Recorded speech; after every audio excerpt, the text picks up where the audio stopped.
Hello and welcome to episode number 33 of Just Shillin'. I am one of your hosts, Sean Hoffman. And I am your other host, Andy Bell. How are you, I had dude? a I'm good. I'm good. I was gonna do a different intro this week, but I couldn't figure out how to squeeze it in. I was gonna be like, welcome to Just Shillin' with like Bert and Ernie, but I couldn't I forgot that you like to introduce yourself. So I was like, I can't be like, I'm Bert, and then expect you to say that you're Ernie. Or no, I'm Ernie, you're Bert. I gotta get right. And so I couldn't put that on you on the spot. So I just gave it up, but I Yeah, still wanted to you've talk got about it. you have to give me notice Yeah. for that to work. Okay. And then it's just not worth it. It's just not worth it. If you know about it, then it seems planned and it's a whole thing. But yeah, But we can do that. yeah. We're still young enough. We're still young enough in our podcasting careers that we can change things about a little bit. And I hope you're okay with being Hello. Bert because you're tall, you're obviously taller. So you have to be Bert. Okay. And I gotta be Okay. Ernie. So Okay. Should we start again? yeah, let's Hello do it. and welcome to episode 33 of Just Chilling. I'm Bert. And I'm Ernie. That was awesome. I love it. That's all I How you wanted. doing? Dude, How I'm you doing, good. mate? I'm good. I'm good. It's been a week. Work has been, even though I'm a contractor, it's like I had to open my big dumb mouth and be like, you know what, I have an idea. And now work is crazy busy for me. I can't be farting around doing stuff. So it's been pretty wild there, which is cut into my Star Wars Outlaws time. Um, but other than that, I'm good. So I had a question for you because something happened over the weekend. It's not exciting. Don't Nobody get your hopes up. But like, when was the last time you like fell, like tripped and like fell, like not like a whoa I tripped and I like caught myself, but like, and I'm not your doctor. I'm not asking like have you fallen recently or anything, but it's like, man, I was carrying some like wood somewhere, and I had like an actual like trip fall, like something you would see on like a TV show, like blah, and like a catastrophic fall, and it's like laying there on the ground. I'm like, man, I don't think I've like truly fallen in a very long time. And it was like it affected my whole day. I'm like, my like it hurts. My whole body hurts. What happened? Yeah. Is this what it's like? Is this getting old? Yeah. Is am I old now? Did I just like did it hit me like a guardian angel to Am I sprinkle the old transitioning dust on me and just, to oh age? God, it's here. Like, What did you yeah, dude, do? how did I fall? I have no idea. I told so All Madison right. was outside too, and I told her it happened because I was too busy showing off. I'm like, oh, look how much wood I can carry. I'm so cool. But I genuinely do not know what the hell happened. But next thing you know, it's just like I remember falling and like I had headphones on. I was like, ah, and fall and like it just tore up my arm. Like I think my Oh, Apple dude. Watch like protected me a little bit, like because it smashed it into my arm. It's all cut up, my legs all cut up, and then I just kind of like laid there. I was like, what just happened? Like, and there's wood that's all over the place, just laying in the driveway. It's like that. Is this my future? Is this what's gonna Yeah. happen? But yeah, it affected my whole weekend. Uh, and then the next day we went and was it the next day? No, it was after we already did the trail magic, the trail work stuff. But yeah, it hurt, and I was like, man, is this normal? Is this gonna be my life going forward? But yeah, I can that's the most that's happened. I can tell you the last time I remember hurting myself was about 5 years ago, and I was walking the dog, and the dog we went through what we call a do you know what a kissing gate is? Kissing gate is basically a gate on a Hmm. hinge, but Yeah. it's restricted as to how far you can open it. So you have to kind Okay. of open it open it slightly, walk into a vacuum, a gap, and then Yeah. shut the gate and push it the other way. It's an old, very very old English type of gate, and it's really to retain cattle in a Yeah. farmyard. They have those at dog parks and stuff. Like I keep like a two, like there's like two of them usually. So you go into Yeah, one, you have yeah, to close it and open the other one to yeah. go through. So I opened the gate, allowing the dog through into the void that you have to step into before you can then shut the gate and proceed into the next part. And the dog pulled me. And I don't know whether it was because I wasn't expecting it. I was off balance because I'm not a small guy, but I literally fell over the gate, and I fell over the gate and hit myself really really hard on my Mhm. side. Picked myself up, didn't think anything of it, and carried on about my business. Swore at the dog a few times, but we carried on with the walk. 2 or 3 in the morning, I'm in agony. I'm in absolute pain. It's hurting all the way down the side of my side, and I'm thinking to myself, I can't. It's hurting when I breathe. It's every time I take Yeah, a breath, it's actually hurting. And I thought, oh, I'll be fine. Take a few painkillers. Half a bottle of vodka, you'll be absolutely fine. Don't worry about it. Worry about it in the morning. But for Lucy more medical being, advice, contact Andy but directly. um, Lucy being Lucy, she's like, no, no, no, call the out of hours service. Not. Don't call the emergency services, but call uh the helpline. The helpline. Anyway, I said, look, I can't. I'm finding it every time I take a breath. I'm finding it really hard to breathe. And then they took some particulars from me, and all they heard was, if it's 5 years ago, so 44, 45, 46-year-old man, hard breathing, hard to breathe, Yeah, can't remember what he's done. And at the time, I'd forgotten about the dog walk, and I'd forgotten I'd fallen over the gate because it was 2 in the morning. So I can't even remember 10 minutes ago, let alone 5 or 6 hours ago. So, oh, sorry, sir, you stay where you are. We're going to get an ambulance. It's like, no, no, no, I really don't need an ambulance. I really, really don't need an ambulance. Well, we just want to check you out anyway, which is kind of cool because, they're looking out for me. Anyway, this ambulance turns up, and we live in a very, very quiet village, a very, very quiet lane in yeah. a very, very quiet village. So anything like an ambulance turning up at anyone's house it's like news of the week. It's a big, big deal. It's a really, really big Neighbors are deal. outside in So their you've got pajamas, just standing with their neighbors arms on and their hips, going, "What's going on?" yeah, yeah. What's going on? Told you he was a junkie. Yeah. So they're they're outside, and I'm sitting there in nothing but my underpants in my living room while these doctors poke and prod me, and it's like, it's a little bit raspy and everything. Are you sure you haven't hurt yourself? Like, well, your blood pressure a little bit raised, but it's okay. I said, well, yeah, because I'm in a little bit of pain at the moment. And then it came to me. I remembered about the The dog dog's thing, just sitting there wagging his tail, looking at you like, and I'm like, oh shit, I can't admit to this. I can't admit to this. I can't admit to this because I've wasted these guys' time. I mean, thank goodness for the NHS in the UK, free medication or free healthcare. Sorry. It doesn't come Um, with that $15,000 bill like it would here. No, no. And I said, listen, guys, I'm ever so sorry. I've remembered I fell over a kissing gate today. And basically, all the three of the paramedics took one look at me as if to say, you fucking could have told that on the phone. As it happens, I actually broke a rib. So it Oh shit! was, it was something, but you can't do anything about that anyway. So it's nothing important or anything. It's nothing you can do about it. It was a minor fracture in a rib, which which heals itself anyway. It's a bit like fingers and toes. You can't do anything about it. Yeah, Just gonna have to live with it. So yeah, you asked the question, and I went a roundabout way to as a bit of 5 years filler ago. to tell you that yeah, that's the last time I remember being in absolute agony.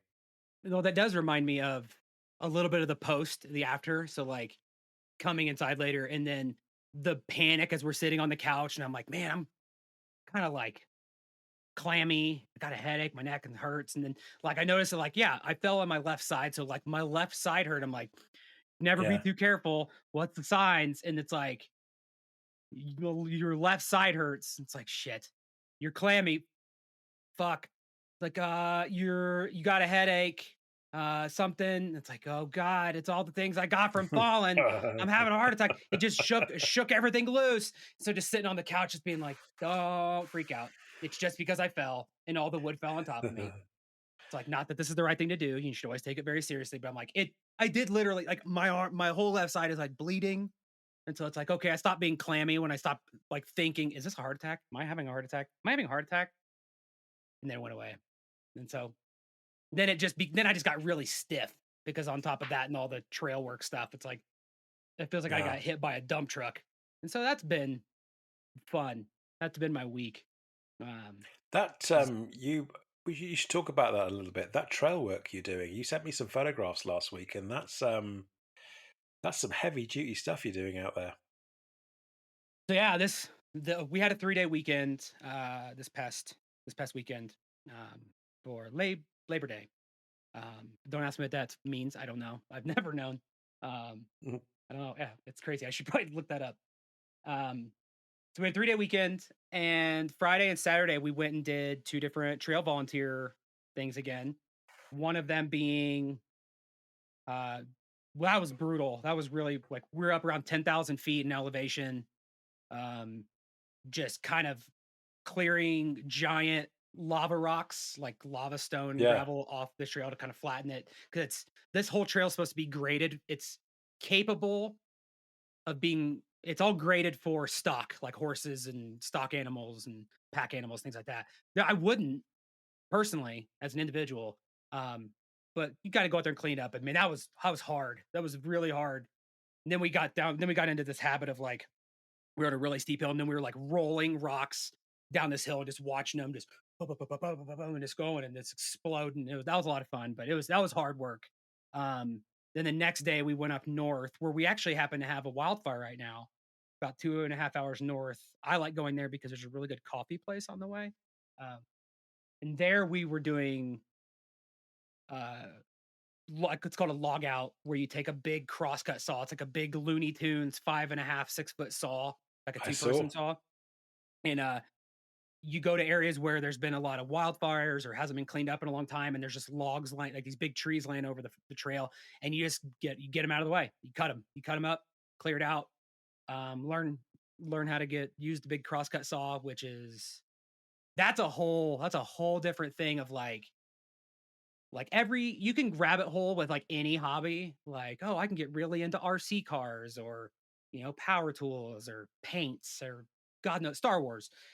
There's a whole like rabbit hole with like these big vintage crosscut saws and like how you sharpen them and like how you like how to know when it's really good or sharpened really well and like apparently there's like a world renowned sharpener lady who's like up around that area who does classes. And so Madison and I are looking at each other like, should we get into this? Should we like look at like garage sales and try to find a 6 foot 2 person saw for like, and it's like, what are we doing? What? Learn how to sharpen them.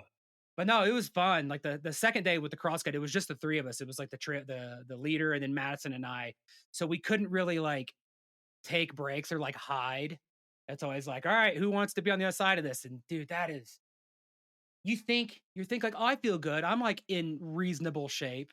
But then you're just like, "Nyeh, nyeh, nyeh, nyeh, nyeh, nyeh." Oh, just over and over and over, cutting through these, like, massive trees. It's like, "Hey, hold on a second. I'm gonna go pass out behind this tree real quick. Just guys, just carry on." And it's I mean, also through burns. I mean, Yeah, it's they're crazy. massive trees as well. I mean, they looked about what 2, 3 meter diameter. What's Some that? of them were. Yeah, Six? there were some big ones out there, but Yeah, this area is also so old, so it's like kind of mixed with burn scar. So like some parts of the trail would just be absolutely decimated. It looks like a yeah, post-apocalyptic film, or it's got like a bulldozer line had come through to kind of stop a wildfire. So hmm it's just horrible. Um, yeah, and it's all. What's really cool is some of them are really big, but it's not just about cutting it, but it's about like the technical problem solving because you have to be safe. It's funded by funding, by funding, by funding through government agencies. And it's like, all right, you walk up to it, it's like, all right, what's the plan? All right. It's leaning this way. So you got the bind here, you got it's gonna roll yeah. this way, you got multiple on top of each other. And so it's kind of fun. But then it gets to the cutting part. It's like, and I guess people are probably wondering, why can't you just use a chainsaw? Because to use chainsaws in this area, we are under massive red flag warnings. You'd have to have like special approval through agencies in certain time windows. Because otherwise you could burn the whole state of California down. Because So it could it's create a mostly fire. Yeah, manual. yeah, yeah. Got it. Yeah, Yeah, yeah. yeah. But yeah, it was No, fun. It was a good time. mate. It's cool stuff. It's really, really cool stuff. I mean, again, I'm in awe of just how active you are, and for the fact that you're doing it for other people to benefit other people as well. I think is pretty commendable. Pretty Well, you get a commendable. heart attack. You get a minor heart attack scare from falling down in the driveway, and you're like, I should probably do more. I should go out and like be a little more active. Let's go for a Yeah, walk. yeah. But other than that, man, So, how's your week? yeah, yeah. It's been relatively. It's gone really quick. I mean, last week felt like we hadn't spoken for ages, and now it feels like it's it hasn't been that long. But yeah, no, it's been really quick.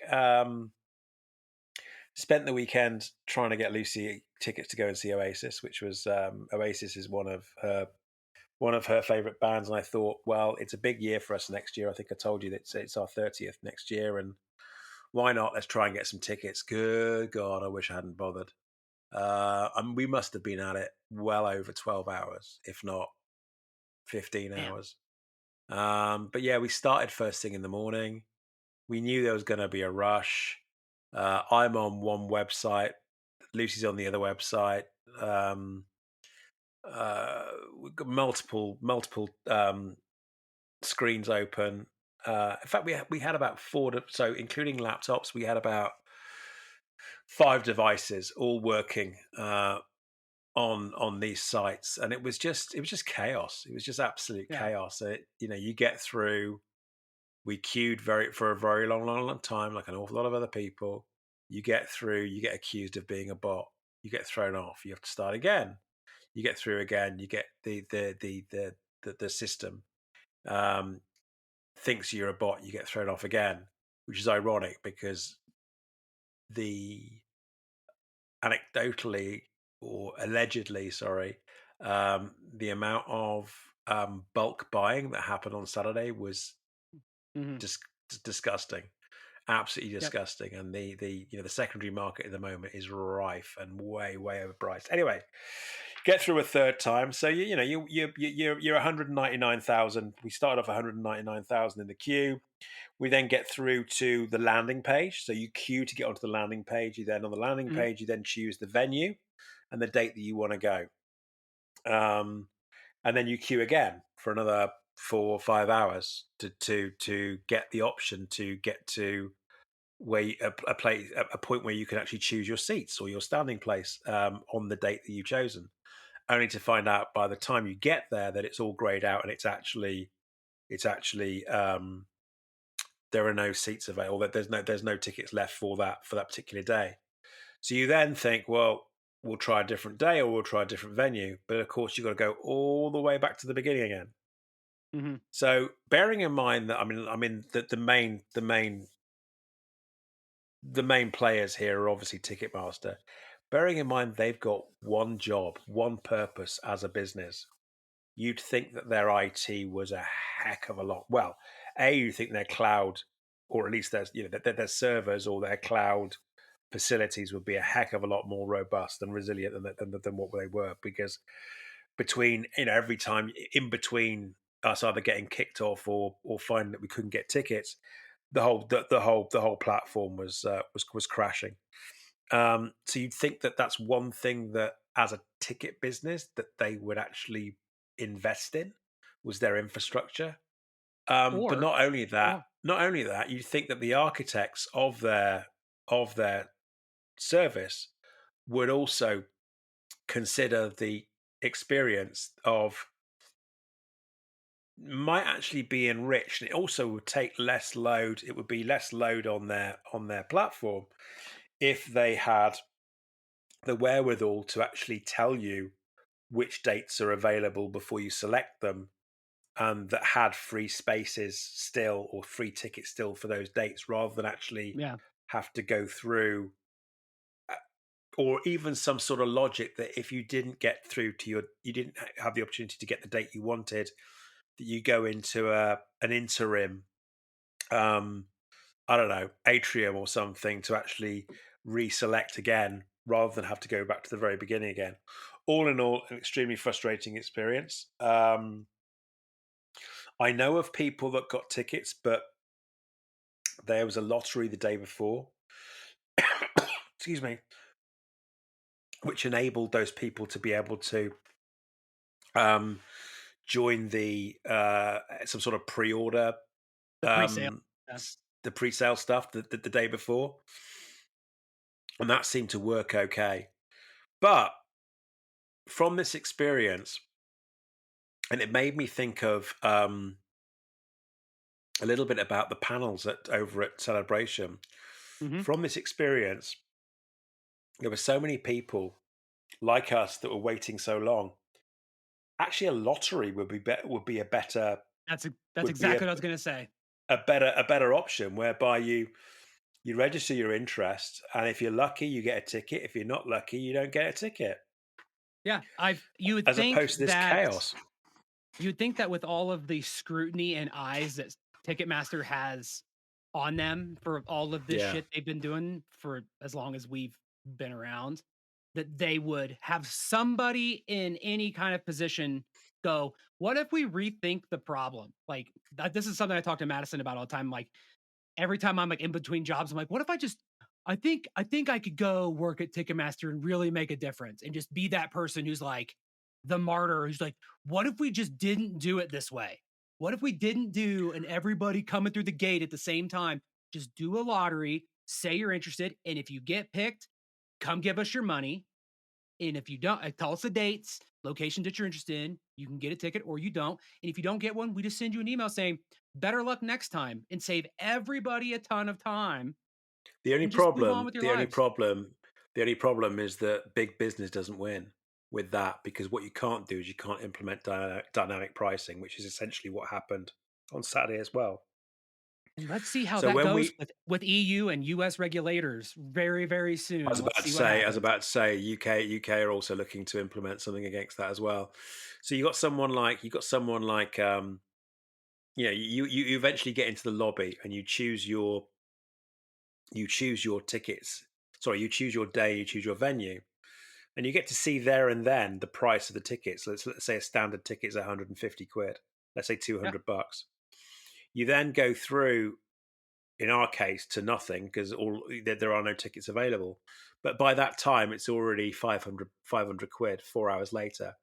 And what was a standard ticket has been changed by definition to in demand tickets. It's like, well, Yeah. yeah, there are 2 or 3 million people trying to access tickets, so all tickets are in demand. So Yeah. there's no difference to the tickets that you were selling 4 hours ago than the tickets you're selling now, because the They demand is hide still behind there. they hide behind the How shield can of you? supply and How can? demand, but when it's a monopoly, it is price fixing. That's all it Yeah, is. but how can? But how can So, you do it within? How can? How can they legitimately say the situation has changed within 5 hours? The situation has been consistent for the last 5 hours, for example. It's crazy. It's not like.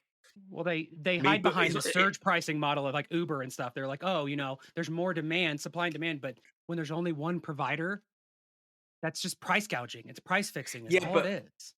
we don't all order a taxi at the same time. We don't order a Yeah. cab at the same time. Well, That's that's the why. difference between that and what happening with Ticketmaster. Everyone was online at 8 in the morning for the doors to open at 9. Everyone was there waiting. So the demand is already there. It hasn't fluctuated throughout the day. It hasn't got greater. It's been there since the off. So, if they somehow feel that they're justified to do it because Uber does it, or airlines do it, or other businesses do it, then that's bullshit. Absolute bullshit. Yeah. You know what? You want to know what keeps me up at night? Like that, one of those Go things on. that lives in my head rent free is that there's so. It's one thing if a business wants to do something. People want to do stuff all the time. Like the number of requests that I've heard as an engineer that have come across, like, what if we did this? And everybody kind of goes like, yeah, we're not doing that. That's insane. Um, but there's always there's people who are out there who hear this. They come, it's described what they want to do, and then they implement it. It's like that's what keeps me awake at night. It's like there's engineers or people at Ticketmaster who's like, yeah, let's crank the prices up. Let's Yeah, let's write let's do it. And then they're like, they ship it, and everybody goes, good yeah, job, we did it. Now we're really sucking the life out of people. that blows my mind, and Yeah. it's like, what? I can't even add more words to it because I just spiral down this rabbit hole of like, if somebody handed me a thing like, "Hey, we need you to like implement this thing that like if there's a lot of people waiting to get something, just 4x the price so we Yeah. can really get them." And then I'll be So like, I so think my last time so here's so limited. last year, I'll give you an example. So last year, um, I took Lucy to go and see Muse because Muse is a band that I like. Is one of my favorite bands, and so I took Lucy to go and see Muse, and I paid 250 quid. Let's say 280 bucks or 300 bucks. Actually, probably more like 280, if not 270 bucks. Um, the point, which aren't cheap tickets, but I bought them way after they'd gone live, and so there were a limited number of seats available, and I wanted really good seats, Mm, really good seats. Um, and I got what I paid for, but I paid for it with open eyes, mm, um, with my eyes wide open, because of course I'd left it so late. And so naturally, like an airline flight, like, once yeah. spaces become limited, I'm more than happy to take it. I'll be honest with you. If it wasn't for Lucy liking Oasis, I wouldn't give two tosses about it, because I mean, they're a good band. They're not my favorite band. Um, but I just can't believe the ill prepared, greedy, That's sorry, ill prepared, how ill prepared these companies were, and just how greedy they also demonstrated to be in the course of a 12-hour period. It was pretty I'd disgusting. say Anyway, ill prepared is giving them too much credit because everybody's like, "Oh, I can't believe these systems don't work." It's like they don't need them to work because all the tickets will sell anyways, yeah, and so they have no incentive to fix them.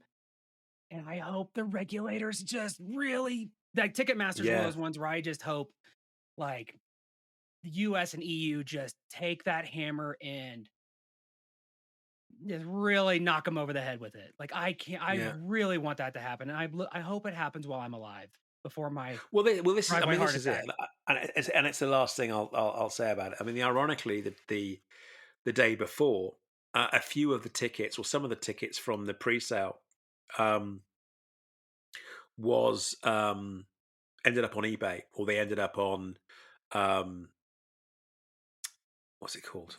Um, StubHub, all those Via other Viagogo, yeah, all those kind of guys, and they were stupid expensive. We're talking about tickets that were 4 grand, for a ticket, um, to go and see a couple of argumentative guys from Manchester sing at each other. Anyway, the stupid prices. Meanwhile, the band Oasis, well, oh, don't forget, we're not going to allow anyone resale their tickets. It's like, well, you don't. Ticketmaster don't insist on ID. So how are you going to police it? I've got no idea. But also, you might be coming down on these on the secondary market, but you're doing exactly the same thing with your primary mm, source. I mean, like I said, I mean, what ended up being standard tickets ended up being 400 quid when we were there, ended up being 500, 600, 700 quid with for people that bothered to actually get through in the end and buy them. It was yeah, it's all a farce. Anyway, that was that. And the other thing that happened this weekend was, I Outlaws came in the post, and I was telling you last week that despite ordering it well before the pre-order window, I didn't get my three days advance access, which was fine because I had so much work last week to do. But it arrived in the post, as did the steelbook, and the steelbook is amazing. And I know I sent you a photograph, but it doesn't do itself justice. It's a very solid piece of artwork, which I uh, it's very nice. So that's going to take pride of place on my shelf. And I'm guessing we'll leave, if it's all right with you, I'll leave my thoughts on the game when we talk about what we've been doing. What we've been reading, listening, watching, and playing. But yeah, glad that came. I'm sure there's a few other things as well that's happened. But I just can't. I would say they're the the two most momentful, momentous things that have happened this week for me. Nice. So, what about news? Have you heard any news? Of any gossip going on out there in the last I week? mean, there's lots of gossip, but yeah, Oh, yeah, all right. yeah, I'm getting too old Anything for that crap. in the Uh, news? In the news? I don't have any news, and it can kind of go into news related, but it's something that I listened to that I want to Yeah. briefly mention for our friends out there, and that was I don't know if it's the latest episode because they put out a ton of episodes, but it's an episode by Force Center that the title has something to do with like Keanu Reeves and Star Wars or whatever. Like that's not the full episode, but it was a really good episode that I think gave me a lot of additional perspective on the Acolyte cancellation that I thought was really interesting. So I think Okay. a lot of us and a lot of our friends have talked about the Acolyte cancellation from like if you think about it in like layers, like altitude Mm. layers, like Acolyte, the show canceled, really sucks. And like then you bump it up to like Star Wars and like what's going on with Star Wars. I thought this episode did a really good job of like kind of zooming all the way out and like talked about like their feelings about the Acolyte, talked about their feelings and predictions and what they're seeing with Star Wars. Then in like zooming out more to like streaming and then zooming out even further to like Hollywood as a whole and some of the trends that people are seeing. And I think it was really nice to kind of get that big picture too because it really it really gave a lot of additional perspectives on like maybe some of the change in strategy with Star Wars, Lucasfilm, Disney, Yeah. streaming, and then just Hollywood in general and some of the stuff that's been going on. And it's like, oh, maybe it's not. It makes me feel like it's not great. I'm not saying like, oh, I feel better now, but it does help with the feeling of like, God, I hope they didn't cancel us because of the chuds on the internet. It's like, oh no, there are some of these other trends which still suck, but it's like a shift in the way things are happening and like probably the change in things to come. I don't know. It's just really interesting, especially from people who are in that industry, who Yeah. live down like in LA and stuff. And I don't know. I just thought it's easy to drill down and focus on the specific I've problem and stuff, but I thought it was really cool. the guys from the guys from Thank the Maker, Nick from Bayside and all those and Yeah, his yeah, yeah. chums, they they mentioned something quite similar, and it to your point, it's quite interesting. While we, understandably are focusing on Star Wars because that's what brings us together initially, um, we focus on that and see it within the rather selfish confines of our fandom. Yeah. But it is interesting to your point as to what's going on beyond that within Hollywood. And I think they either quoted, I don't want to misquote them, and I think they were talking about a particular interview with Matt Damon. Is it Matt Damon? Recently, where Oh it was a yeah. case of where he was commenting about streaming and how it's getting quite ruthless and how it's got to be an automatic hit. And I don't know whether it was a commentary against someone like Netflix, who are notorious for having one hit wonders and not giving it a chance to mature, um, and to grow, and to thrive. I don't know. I don't know anything about this interview. I hope I'm not misrepresenting what the boys were saying, but it was basically very much focused, as I said, on an interview that I think was Matt Damon. But yeah, to your point, there is something afoot. There is something else going on out there that is industry wide, as opposed to being specific on this particular franchise that we know and love. Mhm. And I hope it's not a um, I'm a great believer in change. I'm a great believer, I believe that change is a good thing. It keeps things fresh. It keeps things moving.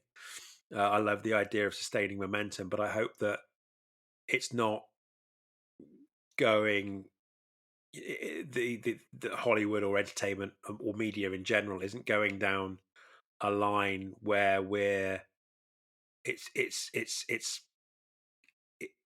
everything is consolidated and everything is all focus is about less content going forward, because I'm not sure if anyone wins. I very There infrequently go was to the theatre these days. I tell we've been going now nearly we're approaching our first sorry, we're approaching the end of our first year. Episode 33, we've been going every week. We're mm, two-thirds of the way through our first year. And I think I've spoken to you about me personally going to the cinema three, maybe four times in the time that we've been talking. There was a mhm, time I'd be going to the cinema every month, without a doubt, yeah, maybe yeah, twice a month. and And I hope they this kind of isn't. talk. They kind of talk about both sides there, because I think it's easy to kind of get stuck in this. Like, I hope there's not less content, but then on the same, Yeah, they kind of talk about the negatives of like less content and like cutting back and not as many streaming shows. But then they also talk about the positives of like, which is eye opening too, of like, you know, there does seem to be a push, an idea or conversations about pushing it towards more of a going back to more of the communal aspect of like yeah, Mando and Grogu going to the movies, because there's conversations around like, okay, they want to kind of not starve people a little bit, but like bring it back to like absence makes the heart grow fonder a little bit, but then make the events bigger. So instead of doing yeah, 5 years in between streaming shows, do three, like not that far, but like switch them to movies, put a little bit of space in between it, let people breathe, let the creators, the graphics artists and things like that have more time, and stop trying to switch like the streaming experiment. This is some of the conjecture that kind of goes in there a little bit of like, there's people who yeah, believe that the streaming experiment, as the streaming wars, that experiment failed. We can't just keep creating more and more content very quickly, rapidly, yada yada, and like not burn people out. So how can they shift to more communal based viewing, to have people talking around the water cooler, have people get excited again, because the current model of just more, more, more, and if it doesn't work immediately, kill it, more, isn't working. Like, we as Star Wars fans obviously want more Star Wars, but at the same time, I know we've all felt a little burnout here and there of like, but the challenge there, and it's funny actually, because I feel like we're coming full circle. I picked up on Josh, our buddy Josh, and over at Star Wars Spelt Out today, and what you've just said reminded me of a conversation he was having today on his pod with Brittany, and it's like that's I understand it's a really hard balancing act. yeah, You've got this, more is not a good thing. It saturates everyone's, everyone's library, and quite frankly makes us somewhat numb, or we end up with fatigue. But at the same time, how do you sustain someone's subscription? Because if you do less, and you do have more of a respite between productions, can you rely on people to sustain their subscription with you? Or like Lucy and I at the moment, there are two or three services that we always pay for: Netflix, Prime, and Disney Plus. They're consistent because there's so yeah, much on there that I've got to catch up on. Quite frankly, that even if there was nothing new for a good couple of years, I'd find something there. But certainly Apple TV, and certainly Sky in the UK. I'm trying to think of the nearest. HBO for you guys. HBO. mhm, The majority of HBO programs are broadcast by Sky in the UK, and they are streaming services that we switch on and off when we need them. Does that make sense? yeah. So, for No, example, we've I got totally understand. we got Sky back for House of the Dragon, and only House of the Dragon. Mhm. We've now switched it off again and I'll probably switch it on again when I feel like catching up on the Rick Grimes show. But when there's nothing on there, we'll switch it off, and that's the risk that these companies have. In that, you're absolutely right. I'm sorry if I'm repeating myself. You know, there's so much stuff coming out that people get numb to it, or they're bloated by the whole thing that they can't possibly take anymore. But at the same time, how do you keep them invested in your service so that you don't lose them? Well, I It's hope I hope the I don't model know what the answer shifts is. from winner takes all, because the biggest cost of streaming services, the numbers are out there, is the content creation. And Yeah, yeah, this winner take all streaming wars mentality has, I believe, is what's driven the majority of this. It's like, well, we have to keep creating content because we have to beat the other services. It's like, if you stop creating all this freaking content and lean on your back catalogs or the things that you have and creating quality content, I'm okay with letting a streaming service, even, I'm guilty of it. I've paid for a streaming service that I didn't even use that month. But where it's getting particular is that the price of Netflix is now 30 frickin' dollars a month. And I'm like, no, I'm not willing to let that just slide because I'm not paying for your content that you're canceling and killing. If you ratchet it back to reasonable prices, slow yeah, down the creation of content, I'm willing to have multiple services because the architecture for these services is already there. It's already paid for. Like, yeah, that's not the huge cost. It's the content creation. So hopefully this winner take all model shifts, focus on creating quality content that you're investing in, because yeah, like I've talked about this a million times, and this is the fundamental thing of Madison's belief of like, oh, I don't watch a show till it's over, because how many times have we been burned? It's like you watch a show and then it's canceled. yeah, yeah, yeah, It's like, yeah, well, I yeah, yeah, wasn't doing the numbers, like yeah. Acolyte, all these others, and it's It's like, well, I'm just not going to it's watch it's anything really anymore. weird. It's really weird because the industry is cannibalizing itself. Hmm. You've got someone like you got folks like Apple that essentially offer their streaming service as a complement to their phones, to their Yeah, devices. You can depending it's a on your rundle, carrier and the reoccurring depending on bundle. your exactly depending on your excuse me, depending on your cell phone, your carrier, your network in the UK. Typically, most of them all, if you sign up to a particular talk plan or a data plan, Hmm. you can get Apple TV bundled into that, which of course then you can extend to all the other devices in your house, regardless of who makes them. But essentially, it's a value added service that's been designed to supplement their core business. In the meantime, you've got someone like Prime, and it's very very similar, albeit it's supplementing as opposed to it's supplementing. It's an ancillary service that supplements their a device. Right, It's their Prime supplement membership and things like it's that. Yeah. supplementing their core service, which is to sell shit to you and Hmm. make a profit from that. And then you've got someone like Netflix, you've got someone like Disney that don't have any. They're not.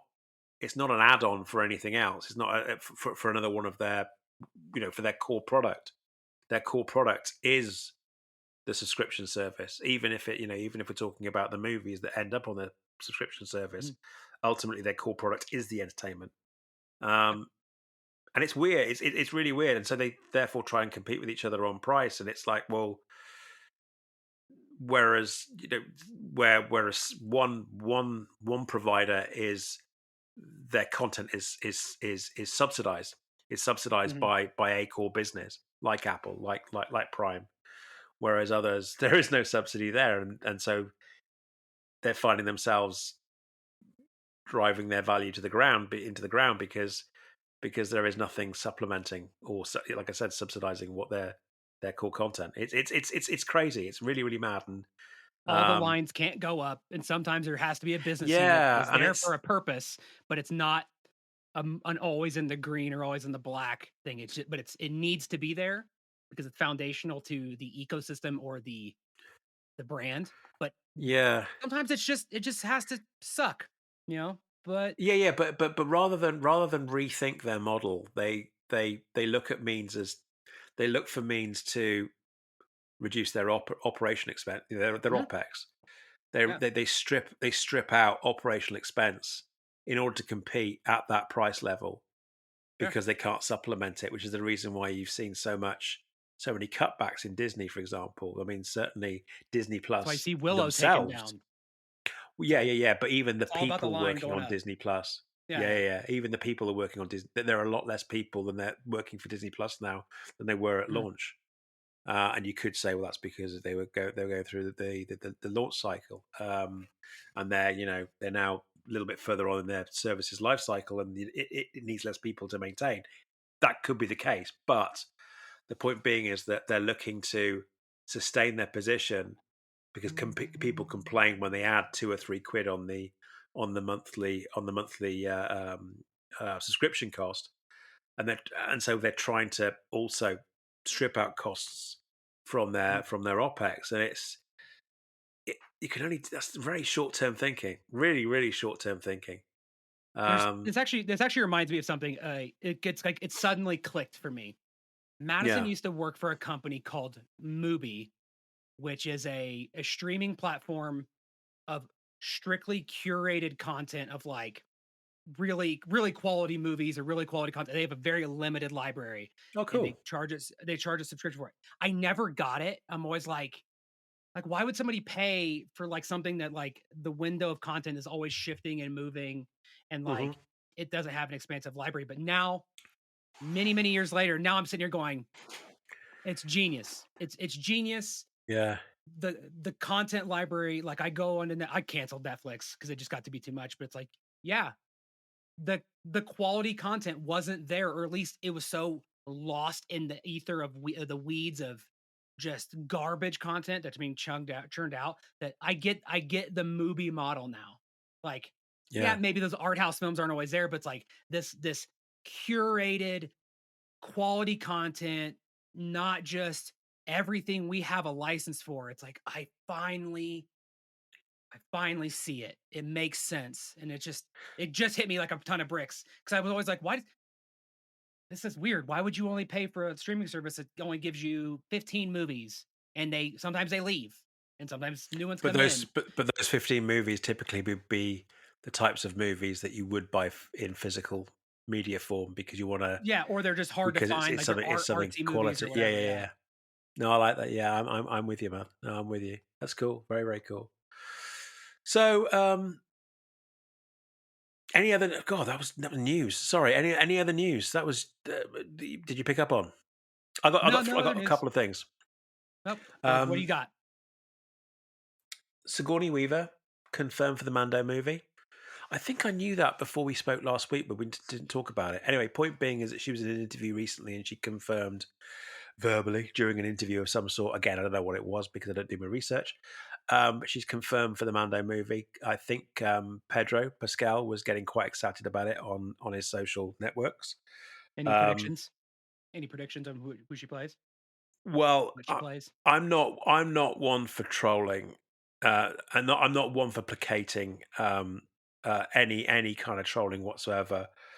Um, but they wondered if that Sigourney was coming in as a Hollywood version of um, who was the mechanic in Tatooine?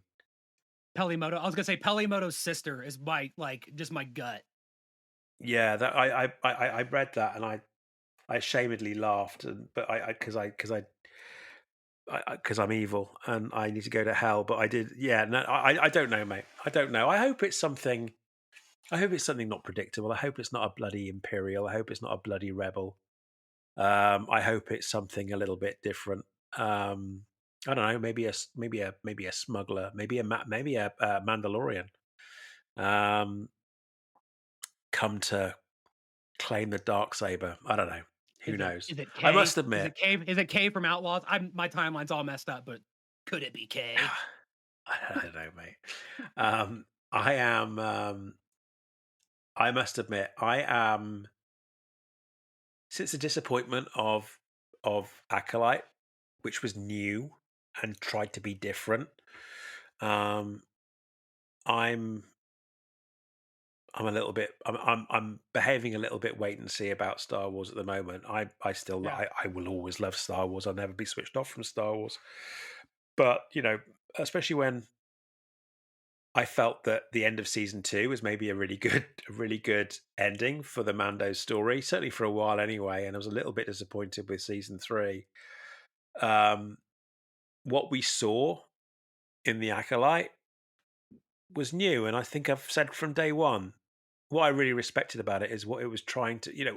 I respected what it was trying to be, um, and it Took a seems like chance. certainly for the immediate future, if we go by any rumors or the hearsay that's going on, for the immediate future, we're back to where the timeline that we know, that the limited 60 to 80 year period that um, feels safe for the franchise. And so I'm perhaps not as excited about it. I'm excited that Sigourney Weaver's getting involved. I mean, her involved in anything like Star Wars, I think, is a great thing. I hope they We heard you maximize on like her. AT-ATs and I hope Grogu in a they, walking suit yeah. and Luke Skywalker. Well, you're about to Well, get here more. with Ripley.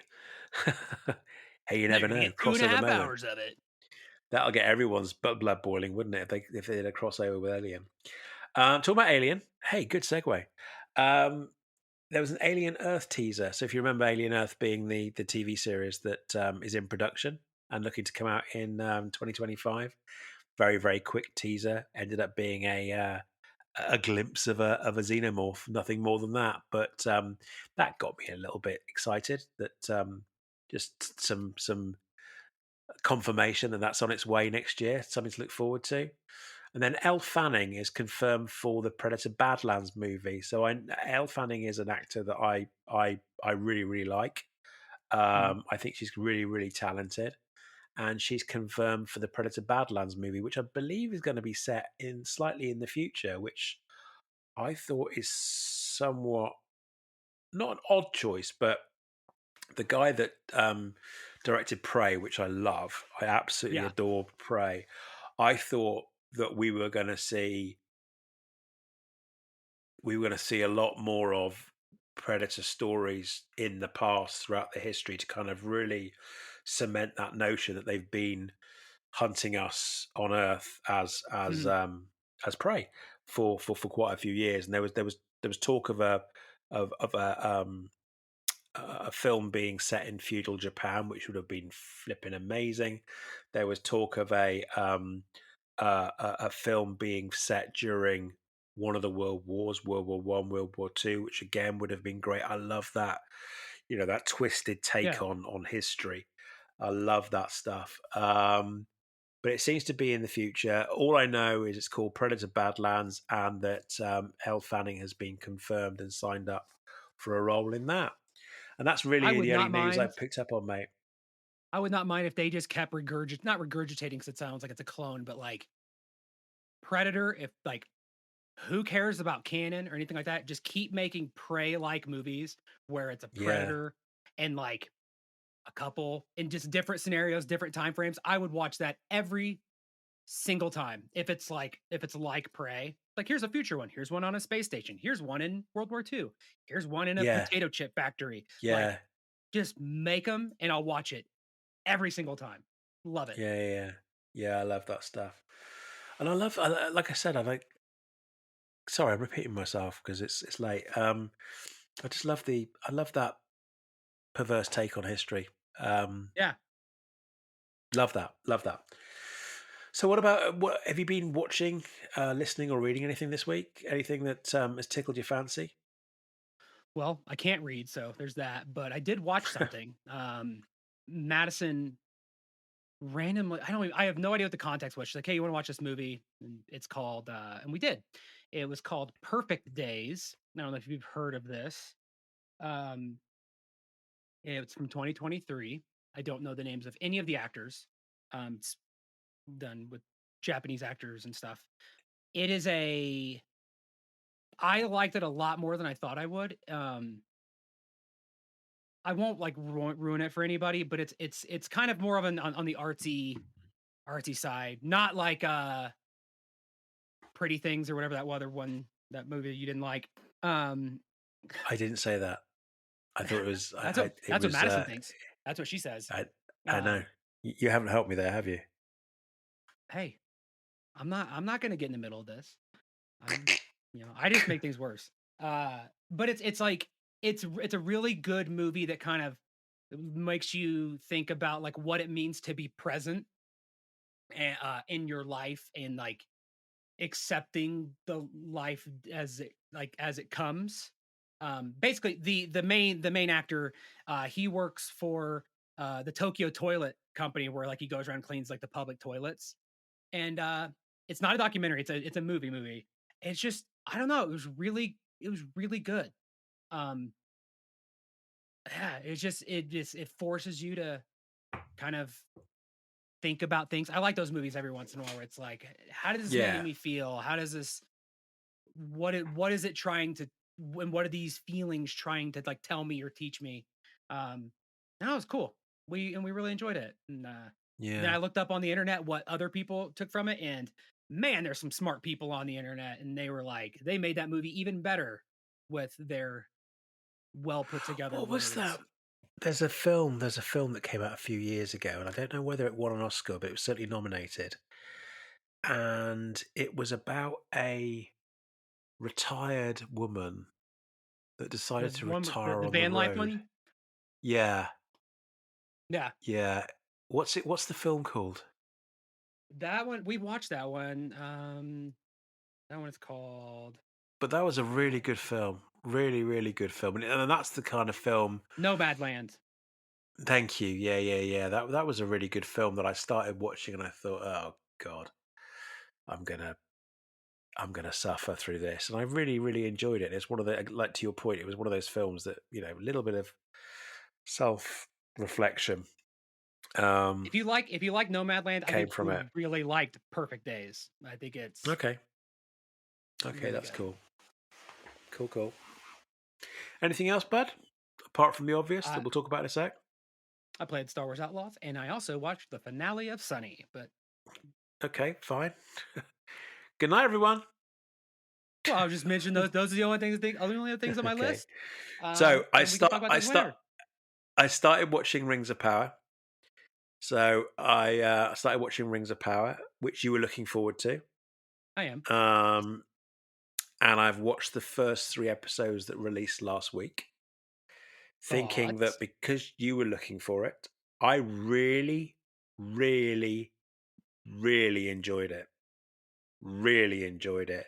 The tempo is significantly more, um, is significantly quicker than season one.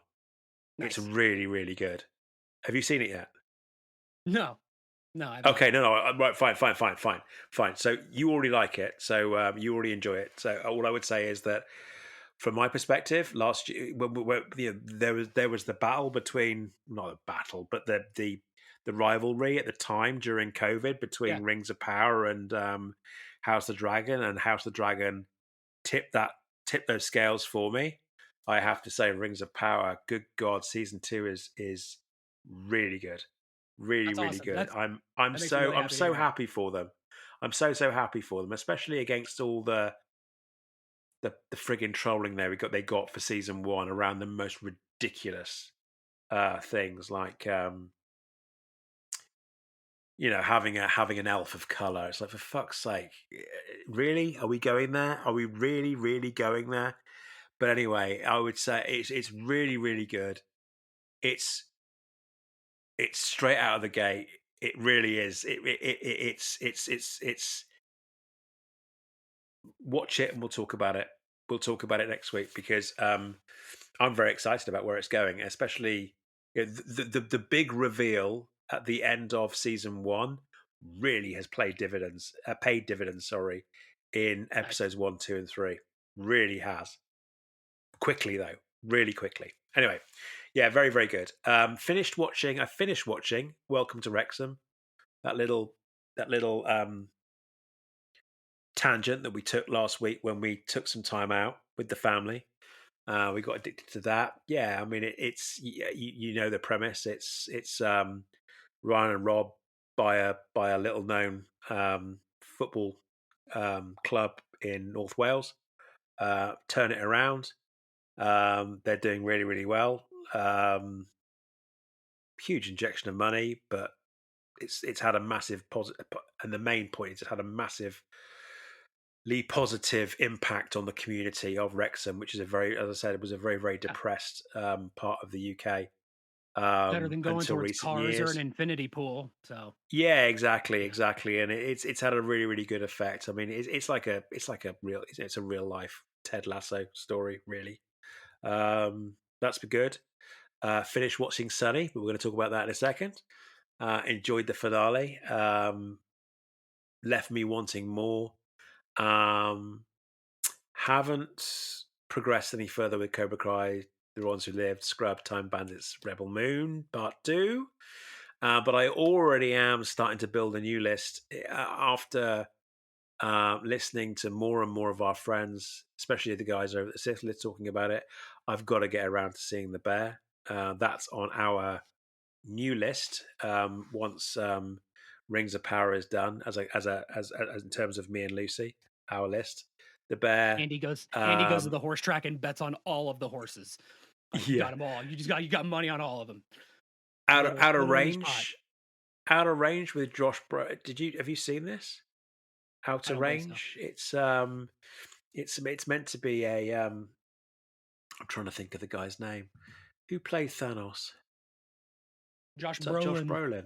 Yeah, yeah, Josh Brolin. So he's basically a farmer, and there's some weird shit going on his farm. Sounds like something very, very typical of, I think it's Apple TV. But that's a good friend of mine reported back recently and said, "Hey, if you're looking for new stuff to look at and you're approaching the end of Sunny, check Outer Range out. I think you'll like it." And then looking forward to Terminator Zero. So Terminator Zero released last week on Netflix, which is the anime cartoon or animated, sorry, Terminator show that came out, and I haven't seen any yet. I've seen some snippets, and it's one of those things where I'll just stick it on for 10 minutes, and then life gets in the way, and so I want to pay it justice and make sure that I spend some time watching it properly. Um, Listen to the Sackhoff show with with our buddy Katie Sackhoff, and I'm still listening to it religiously every week. She a new episode lands every Tuesday. I particularly liked her last one because it was with Jewel State. Jewel Mhm. State, famous for Firefly. She played Kaylee in Firefly, which is one of my favorite shows of all time ever. And I like her as an actress, and I like her as a person.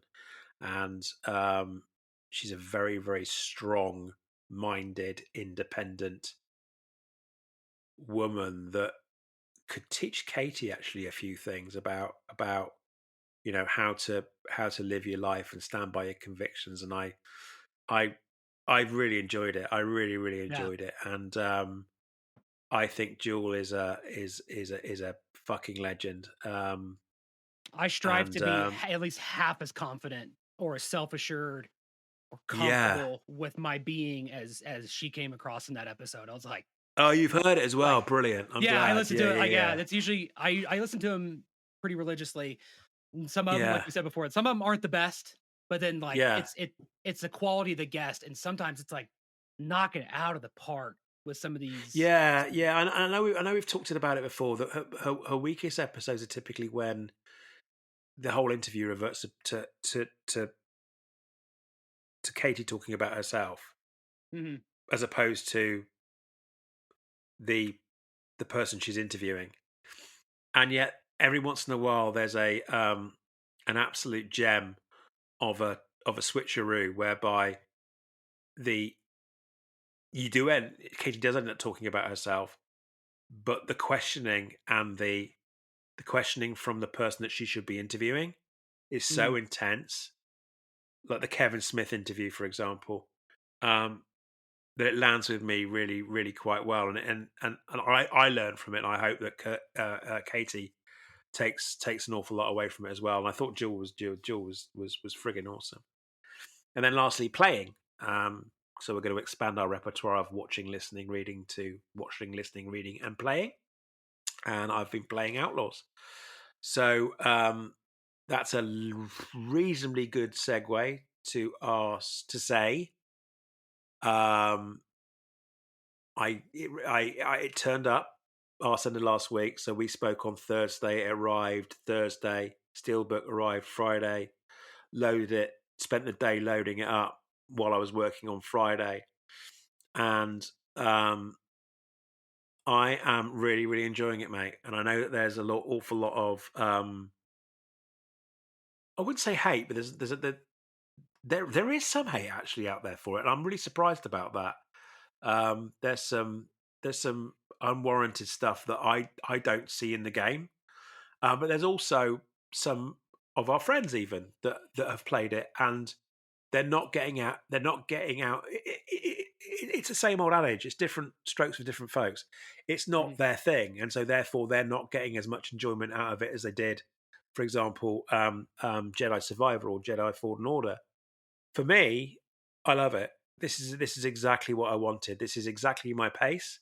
This is exactly what I wanted. This is I'm really, really enjoying it. And I reckon I've done between 8 and 12 hours now. So I'm not particularly far into it. But those 8 to 20, no, it's got to be more than that. So if I nine, 10,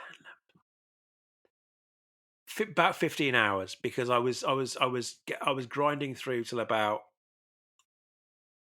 two or three most mornings over Friday, Saturday, and Sunday. Felt like shit for Damn. work on Monday, of course, but I reckon I did about 5 hours a day over those three I was days. gonna ask, Haven't played it since. Do you sleep ever? Like, I try to, yeah, yeah, or yeah, yeah. okay. And in fairness, I haven't played a game since Mm, forever. that's I fair. haven't played a game forever, so I knew that I wanted to hammer the work last week, so that I could go into this, um and Lucy, bless her, she let me as well because she knows it's been a while. Don't get me wrong, if I did this every single night and this Yeah. was a 365 thing that was happening, she'd have some concerns. But she knows that come a school night, I'll be off. I'll be off the console. There's no way on this planet I can sustain that and still function. There's no way on this planet. But I did go a little bit ballistic over the weekend, and I'm really enjoying it. I'm sure that there are some. I mean, there are a few it, bits and pieces that I would change. I find some of that I find frustrating, but all in all, I feel as if I'm living in Star Wars without the pressure of being particularly good at it. If that makes sense, I don't Yeah. have to be an expert. It's like story mode, but not as like spoon fed as maybe the story mode of like the actual story mode of some of the other games. It's like I don't have to be it's not hyper intense. And I do like that No, about it. Like I can no. if I can only play for 30 minutes, like I can go do something Yeah, and fart exactly, around for a little bit. exactly, But if I exactly. want to like if I have more time, I can invest and like move. It reminds me a lot of Starfield in a lot of ways. Like at least in the early game. I haven't played 20, 30, 40 Yeah, hours, but in the like there's it seems like there's a kind of a main thread and there's also some kind of like side crap you can do here and there. Like it just feels very like it's yeah. I've meant got to to be an stop. I've experience. got to. I've got to stop myself because I'm like a I'm like a deer in the head. I'm like, oh look, squirrel. I'm when it comes down to the side quests because I'll if you look at the I mean the controls and the UI is very very simple. Mhm. Um, and it's kind of like I'll see a question mark on the map or in my HUD. Yeah. And it's like, oh, what's that? And I realize, oh shit, I've just kicked off another mission. Oh, it's only a quick one, isn't it? And you find out it's not a quick one after all. I think that some people are finding the quest, go here, come back, receive your award. I think some folk are finding that a little bit monotonous. In which case, I would suggest just crack on with the story, guys. Yeah, Um, it's not like it's I hidden. felt Like you don't know where you need to no, go for certain things. It's no. like I I felt it was like and I'm sure Hawes will in particular will shoot me down for this. But for me, it's the kind of lazy gameplay that I found so endearing with Mass Effect 2. Um,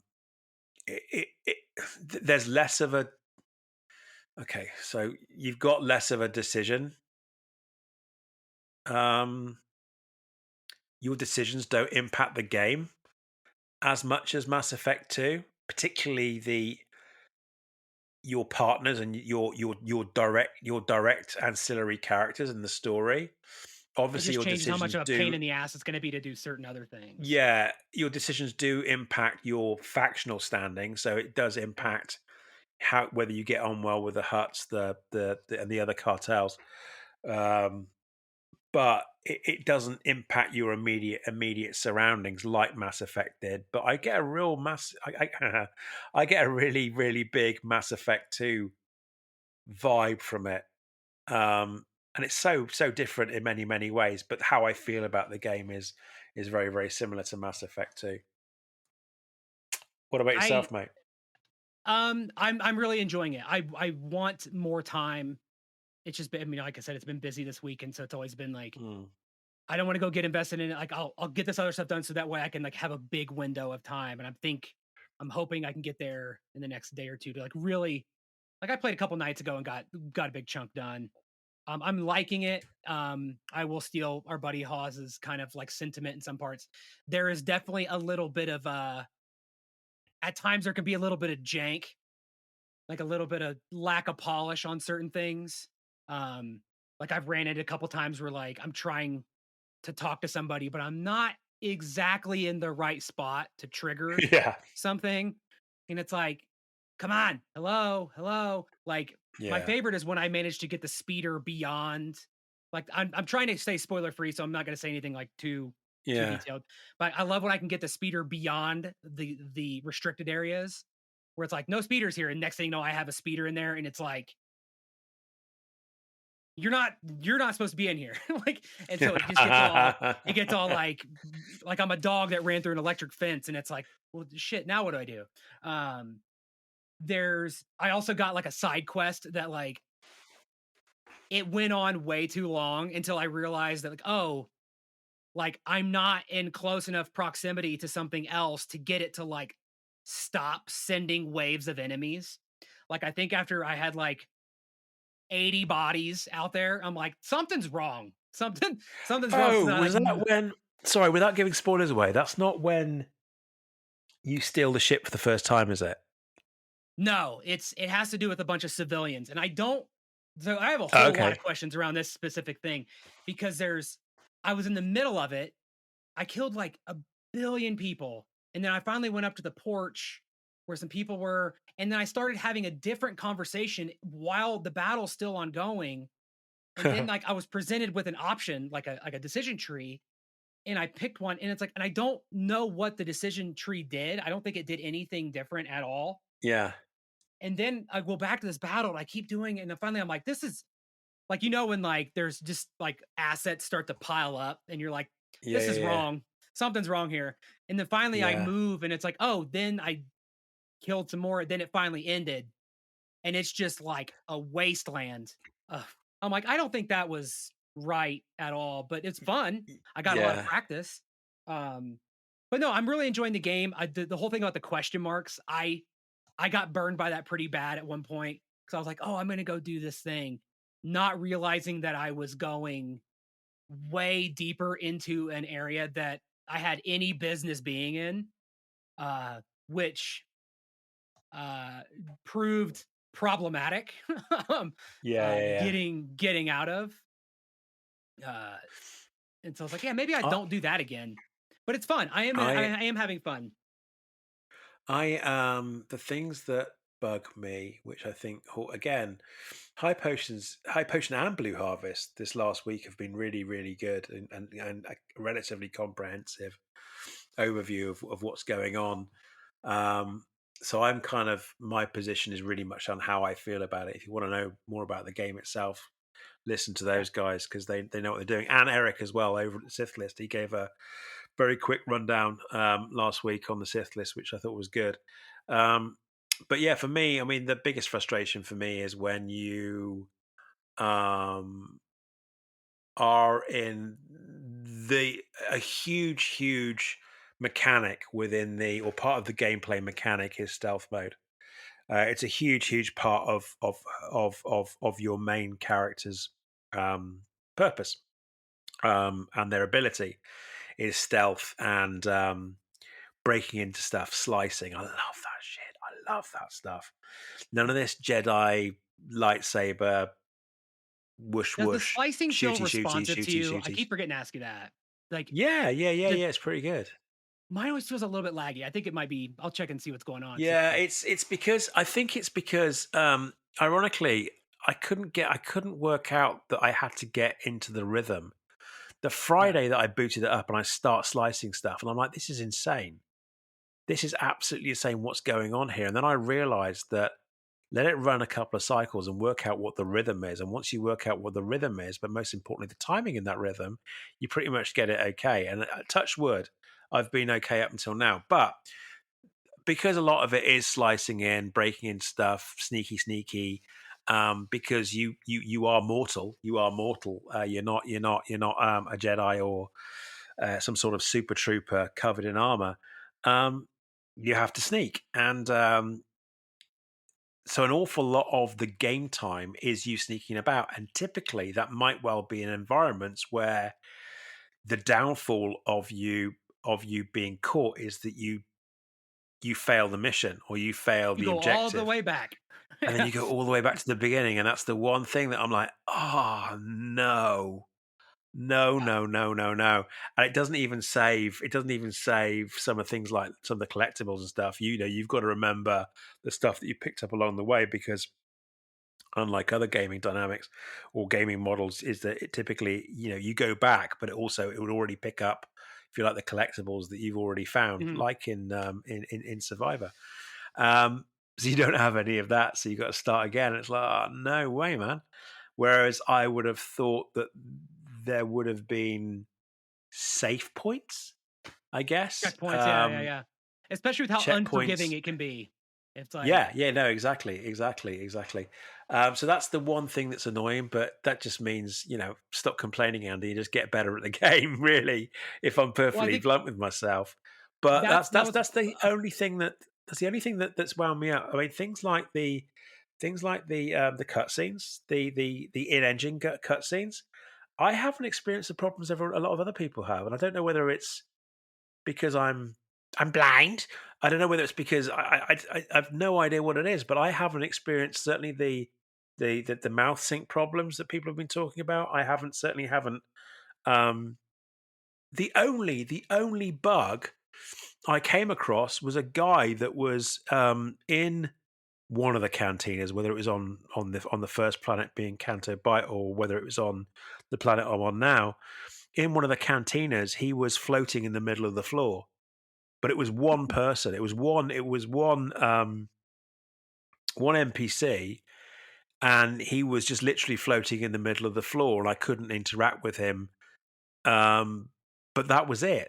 That's the only thing yeah, I found, and I mean, some of the stuff online, and you know, about the way that the looks of our hero. I mean, that she's not pretty enough. It's like, for real, for yeah. real. I filed that under your opinion is you're just talking to fill the space when people are saying stuff like that. It's like you're just looking for something to. It's like, what's your opinion? It's like, well, Yeah, I'm gonna go digging for stuff. It's like I think yeah, it's yeah, a yeah, it's a video yeah. game. Like Well, not to only is your it point a a minute. video game, it's a video game about someone that's down on their luck and is living a rough life. I mean, I Yeah, doubt they have. I mean, what I doubt they have time for for cosmetics and hairstyling. It's like what what. I I'm don't know sure what the they'll be the complaint first is. people as I think Kay is bombshell. I'm like, yeah, I wish. me too. Yeah, Me too.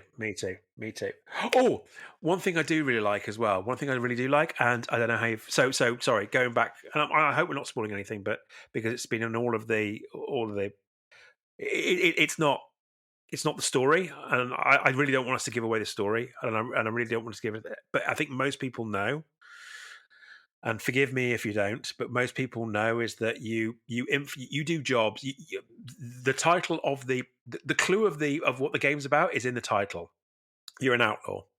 You're working for the underground, and who you work for in the underground is no secret because it was in the opening. It's in the trailer that everyone's been yeah, talking about for the last year or so. In that you work for the Huts, you work for Crimson Dawn, or you work for The Pikes. the other guys, the Pikes, who I've managed to really annoy.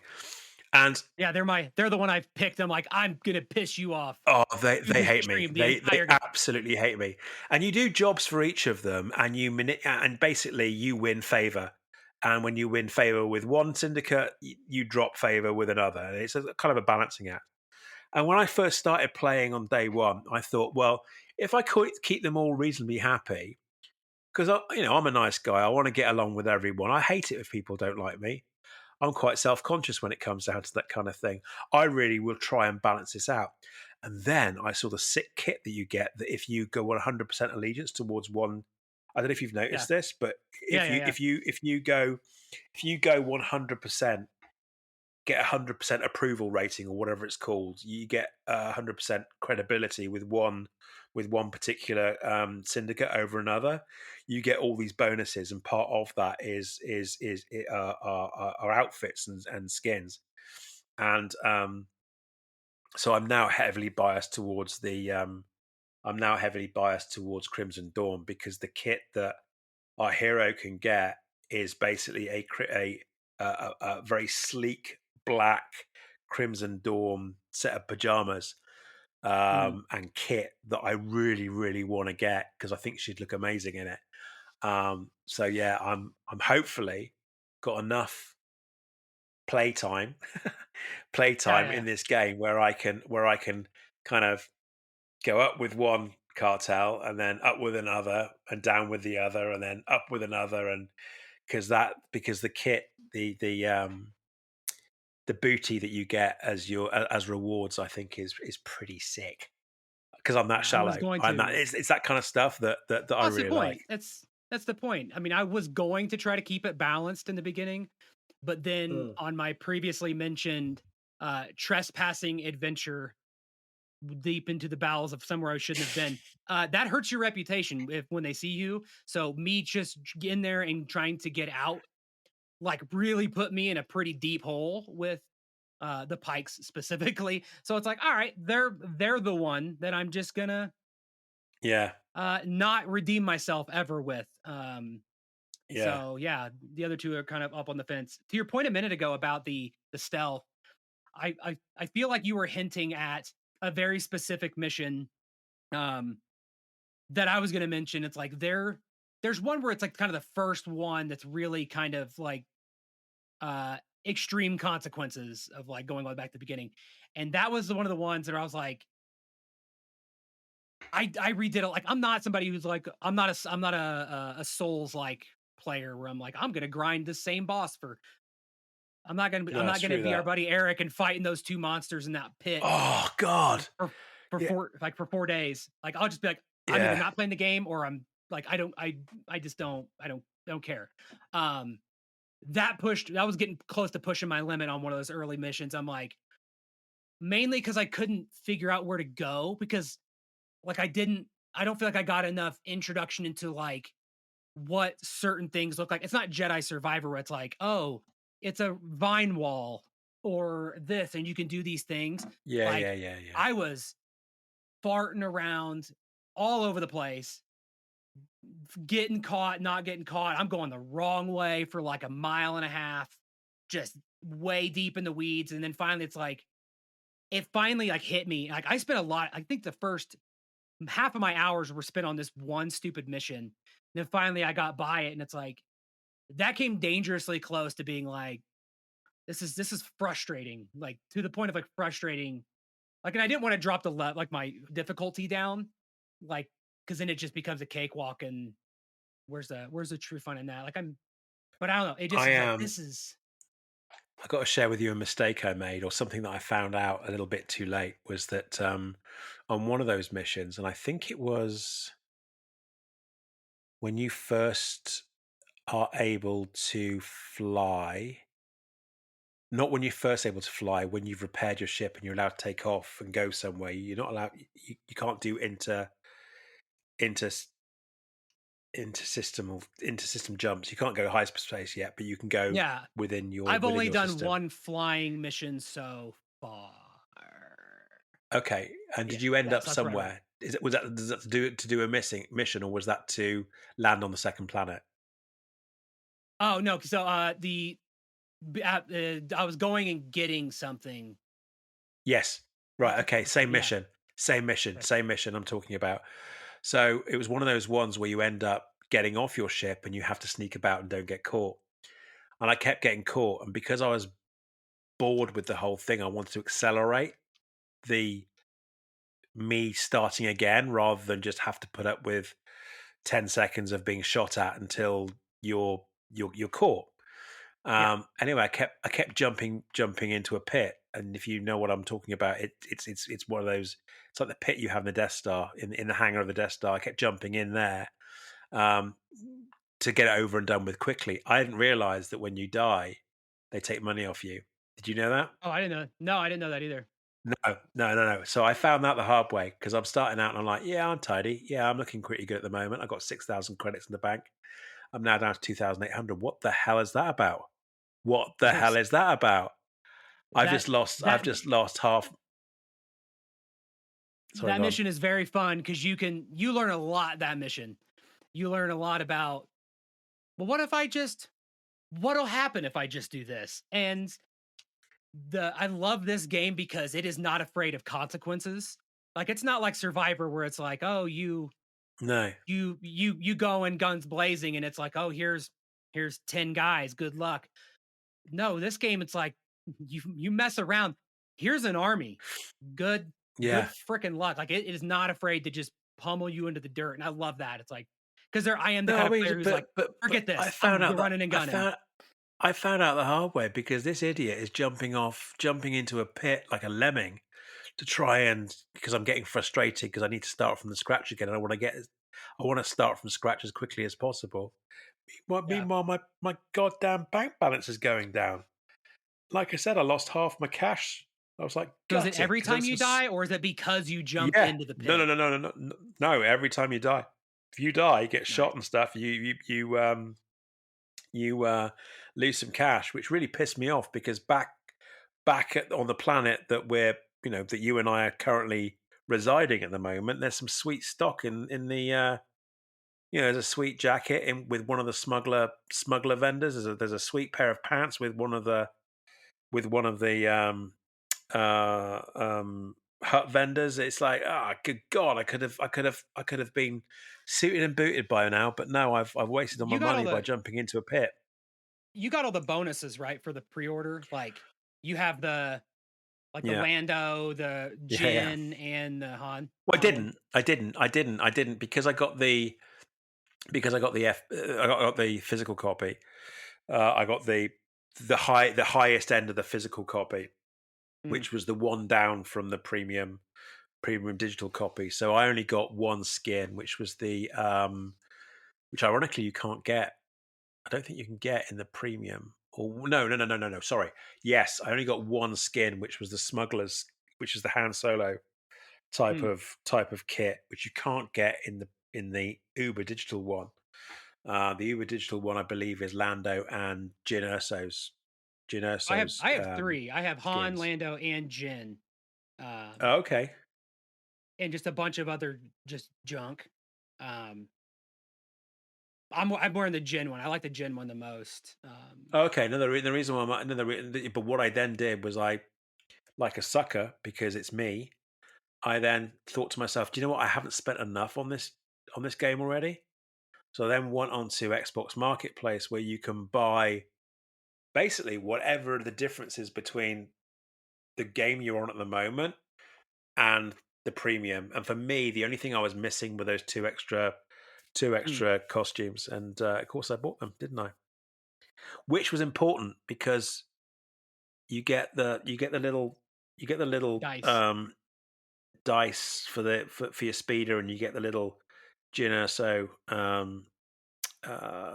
kyber crystal for your Yeah. speeder Oh, and you get did you I assume handlebars. you got all the Nyx trinkets too, where it's like or the helmet that hangs from the side of the speeder, like the Yeah, got Lando all in that. Jabba's palace, and Got all that. like Got all that. the thermal detonator thing, and Got all the that. I'm satchel a for Nyx. sucker. It's like, I- I'm a sucker for all that shit, man. Of course, Nix is wearing Chewie's bandolier. Of course he is. I mean, What else would he mine's be wearing my wearing? my Disney Plus wrap, tail wrap. So that's where mine is. Oh, look at you. Yeah, yeah. It's you can't see it because Nyx doesn't stand still long enough It's in to. his ass. Yeah, he just and so you just got to trust that it's there. But I will say one thing that does piss me off about this game, like it's the only thing that's ever rightfully got me like, you fucking kidding me? The speeder and hitting the obstacles that they just randomly decide is like, no, you can't go through that one. Like a Yeah. bush. Have Yeah, you yeah, yeah. creamed a bush and just like gone flying? It's like, oh, Yeah. that one I can't go through. Yeah. And I yeah, that's annoying. There's a few things that I I'm haven't loving the game mastered. though. Yeah. Yeah, without a doubt. Yeah, there's 2 or 3 things that I haven't mastered yet, that I need to master quite quickly. But yeah, I like it. I like it. So at the moment, I'm kind of out in the wilderness doing a few things so I can I can become a better slicer for the next mission. Yeah. And I heard that getting this mission, despite it being a side mission, out of the way, you actually get some better kit and some better experience that you can actually do the next mission with a little bit easier. So, but no, I'm loving that kind of stuff. And I'm taking my time with it. I'm not taking my time with it. Yeah. Whereas I felt with, because I was listening to our buddies on their, like I said last week, I was listening to our buddies on their Twitch channels playing the game. I felt that I needed to accelerate. There was pressure. I put in pressure on myself to accelerate my gaming of Jedi Survivor, and because again it was Jedi's and lightsabers, and it it it it, That's it felt interesting quite that similar you're to saying that. other games. I mean, it felt similar to Dragon Age. Not so much Dragon Age. Dragon Age is not so much like that. But it was, you could replace the lightsaber, for example, with a broadsword, and it would have been a similar type of game to other things. Whereas this, I'm finding, I like it. It's got the stealth of Metal Gear, and Mm. the world building, I think, of like I said, of Mass Effect, and I like it. I'm taking my time. I want to do That's well it. in this game, and it's not hard. Yeah, that's interesting that you're talking about how you don't feel the pressure because I feel an immense pressure to make progress. Specifically because one, I feel it sucks because I can't watch our friends' content because I Yeah, don't want to be spoiled on stuff. But there's something that happens early in the game before the title sequence that has me concerned that there's gonna be some like revelations or something later in the story that I really don't want spoiled. Like I want to experience that yeah, myself. And I feel like as soon as people start hitting things that like it's just gonna be out there. Like yeah, yeah, people aren't yeah, gonna yeah, spoiler tags, people talk about things, and it's like I just really don't want that.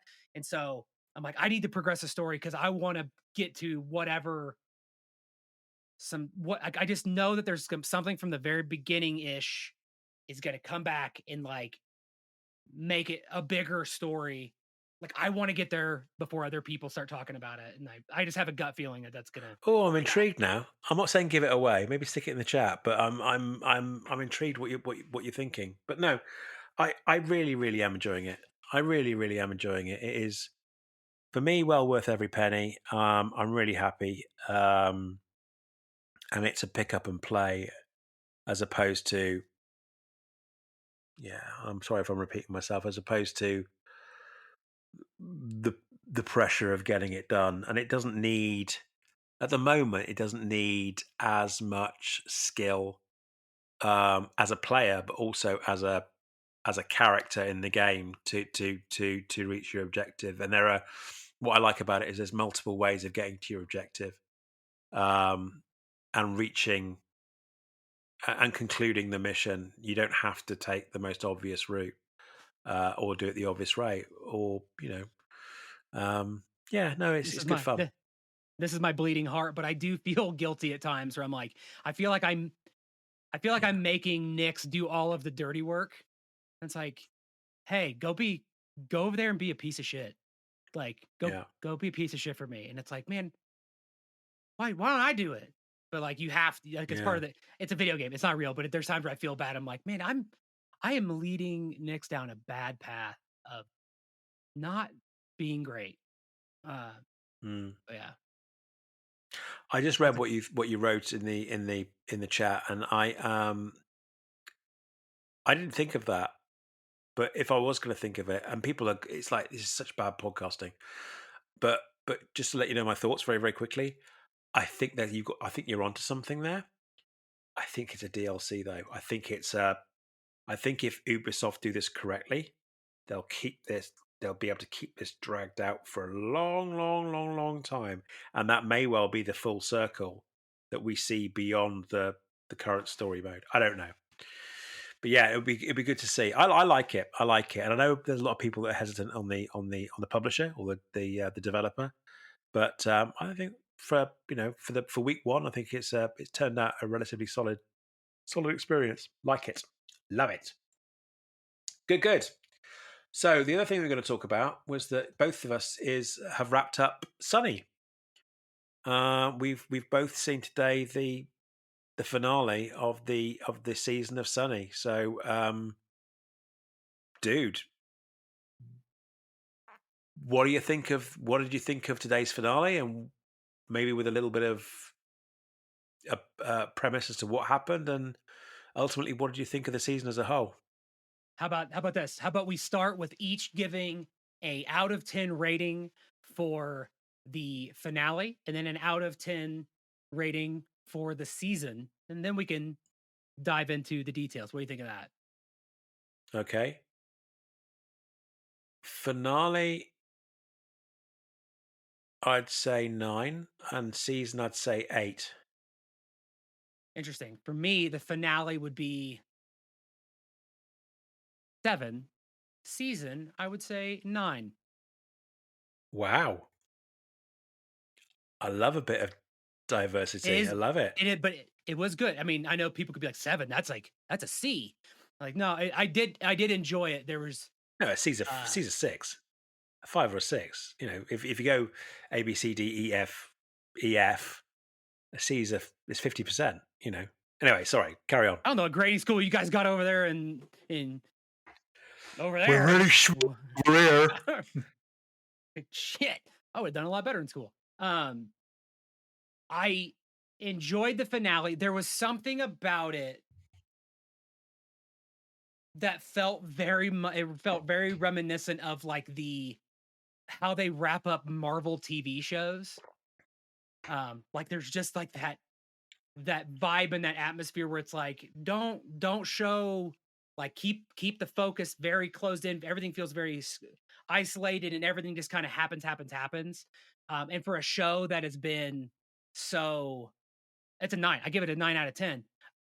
So thoughtful, and like the characters who are there are meaningful, and the situations, like it felt like a wrap it up final episode. Um Granted, the story I thought was really good. I think there's going to be a season 2. I I feel like the ending, like the fade to black, Oh fuck yeah! I mean, sucks. god damn it! Yeah, yeah, yeah, yeah. There's got to be a season 2. Like Got to it be a felt season 2. That it felt telegraphed, but at the same time it's like you still kind of disappointed. Like I feel like they waited long enough and then kind of revealed that it's like, damn it, they didn't have to do well, that. Why see, can't we have? season. I think season 2. Didn't we talk about? Didn't we talk about it last week? That it's already been confirmed, or am I? No, that's Dark Matter. Sorry, my apologies. Um, Let me just do a quick bit of research while we're in real time, folks. In real time. Um, there's got to be a season 2. There has to Oh be yeah, I mean because there has to I be, mean we're talking about unless they cancel it. yeah, but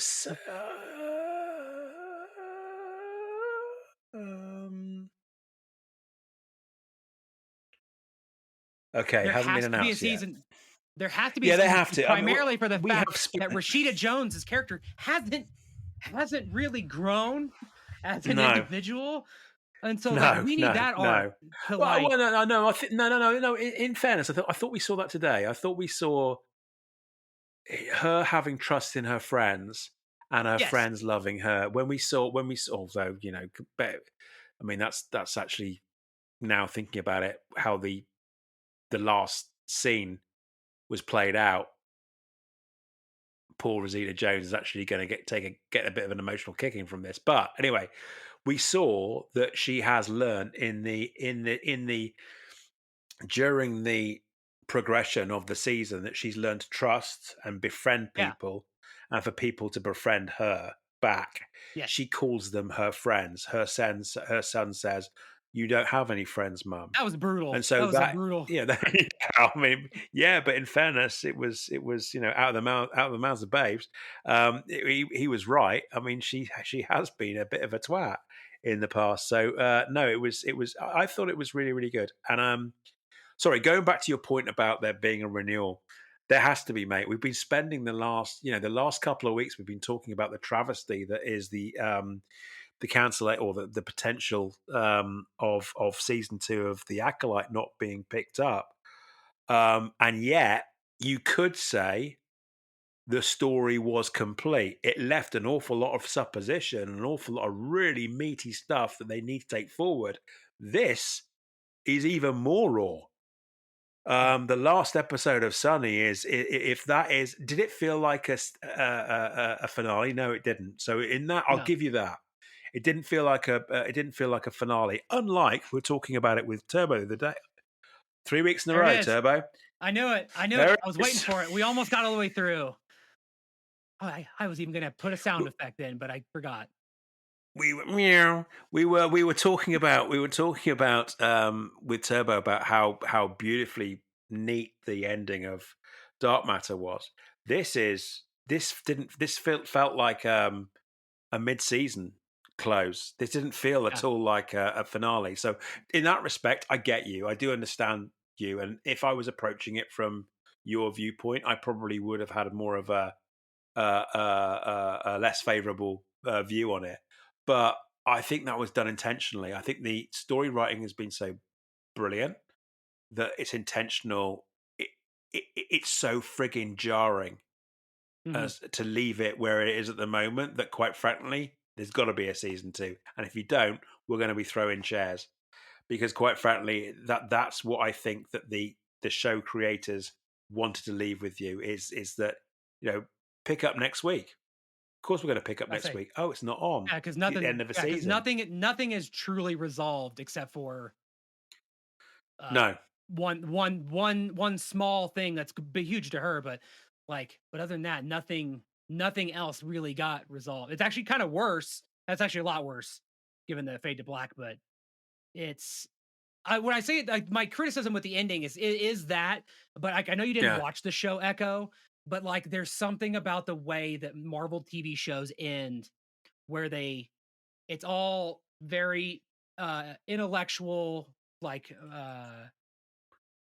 in your head and mindful and thinking until like that last episode. Then it's like, all right, we're going to introduce a crowd. It's very much like the season finale of Echo. We're going to introduce a crowd. It's going to be chaotic, and we're going to try to like wrap a million different things up at once. Yeah. And maybe it's a stream, like a 10 episode streaming thing, but it's like, I wish you would have done like just a What do you couple think? things tweaked. So last week, Sunny is in her mind trying to figure Yeah. out what's going on, and she heads in her mind towards the door that will suggest that she's going to self wipe herself. Do you think that would have been a more appropriate ending to the first season? And that's it. So you don't know what's going on I think with that with I with think that I think Susie. that would have been Got no a idea. late, yeah. Yes, I think that would have been a better. Okay. I As much as I hate a cliffhanger, like a next season on Lost, I think that would have been better because it feels like they tried to like kind of rush an ending. Like I say this, it sounds very critical, but Okay. it's not. I did enjoy it, but it's like the episode didn't. It could have been a part one of season two, or it could have been Yeah. Sure. where it is. Like I think I loved episode 9, the one where she's in her head and it was going around and round, and like you get Susie's arc, or not Susie's, Sunny's arc of like Yeah. realizing. And I think the way Sunny ended in this episode kind of undid a little bit of that too. Of like there were some humorous moments that kind of got Sunny going, and Sunny did some things, but kind of did, kind of didn't. and then Sunny Yeah. ending it was like in a different spot than what I thought she was ending in episode 9. Like leaving down the hallway of like, "I'm gonna need to wipe myself." Similar, but it's just like the tonality and kind of the headspace seemed Yeah, seemed to warped. kind of accept Susie's Susie's friendship quickly, and not Susie's friendship, sorry, her role in she seemed to she seemed to accept Susie's impassioned plea for her to look after to be safe, to look after herself and stay with them, as opposed to running off and deactivating herself or wiping herself.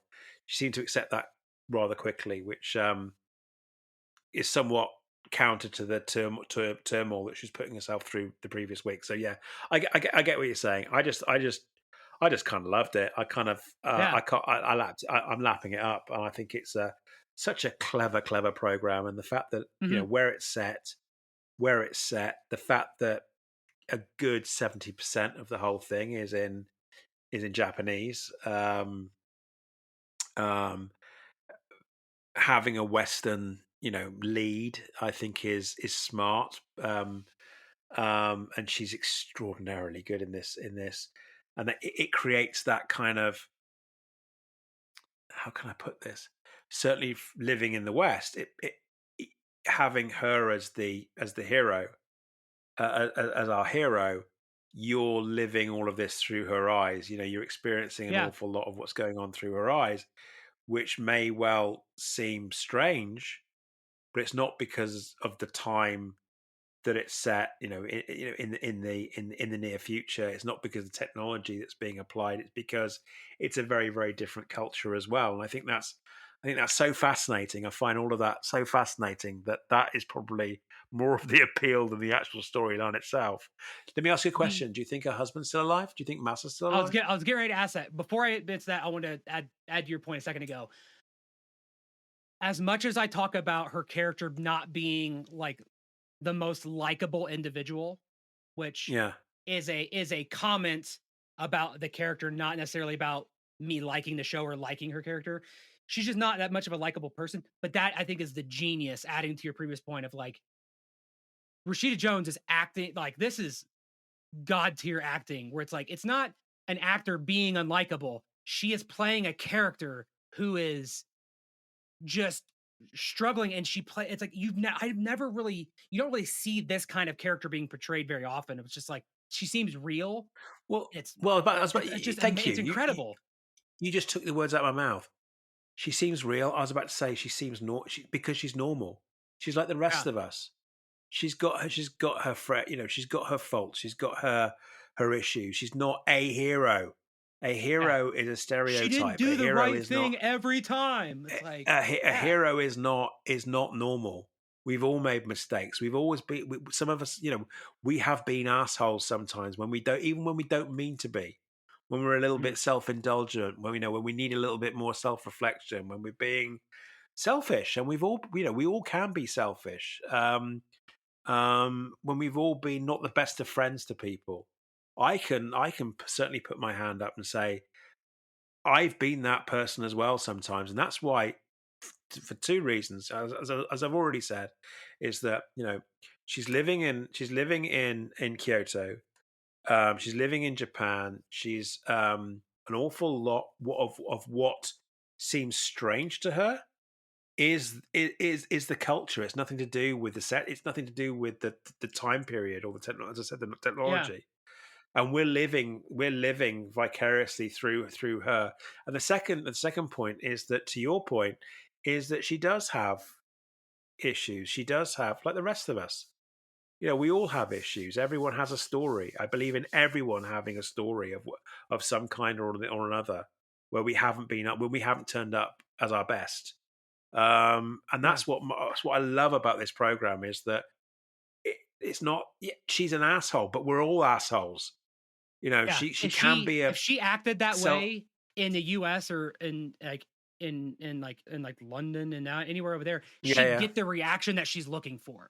She would yeah, find exactly. combativeness or whatever. But over there, and I think that's where it's really genius is she's not getting any of the reactions with her behavior that she would get back home or No, wherever. no. And so that's why it's always just this awkward, like, we've all been on the wrong side of telling your friend to suck a dick. And Yeah. and she's that's where she is. For those who haven't seen the show, that's in the show. That's not just me saying that. Yeah. Like she's flawed and she's real and like the acting is it's She's so brilliant. good. It's forgot you forget that she's acting. Um, Yeah, yeah, and yeah. really good. No, To your it's good question, stuff. And sorry, go on. Yeah, Massa, is to he your still alive? question, oh, I 100% think he is. Um, Yeah. well, I send you his shoes. I'm sorry for your loss and like all this stuff. It's like I think he's 100% alive. What about you? What do you think?